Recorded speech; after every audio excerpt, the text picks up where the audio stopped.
அஸ்ஸலாமு அலைக்கும். நீ சிந்திய கண்ணீர், நீ பட்ட துன்பம் மனிதருக்கு வேடிக்கையாக இருக்கலாம். ஆனால் தெய்வத்திற்கு தெரியும் அதன் வலி என்னவென்று. கவலையை விடு. பென்சிலுக்கு பின்னாடி இருக்கிற ரப்பர் மாதிரி பல பிரச்சனைகளுக்கு தீர்வு அதிலேயே தான் இருக்கும். நாம் தாம் தேட வேண்டும். சறுக்காய் உதிர்ந்தாலும் பூக்களை, காய்களை, கனிகளை வாழ வைத்த பெருமை மாறாது.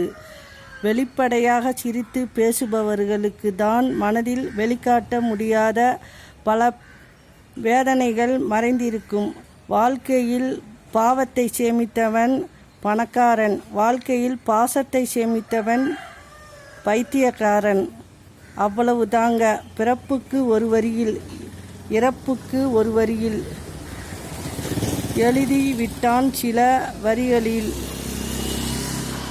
நடுவில் இருக்கும் வெற்று பக்கங்களை மட்டும் நம்மிடம் கொடுத்தது ஏனோ? இதுதான் வாழ்க்கை. உழைத்து வாழ பழகியவனுக்கு யாரிடமும் கை நீட்டி யாசிக்கும் அவசியம் உண்டாகாது. அஸ்ஸலாமு அலைக்கும்.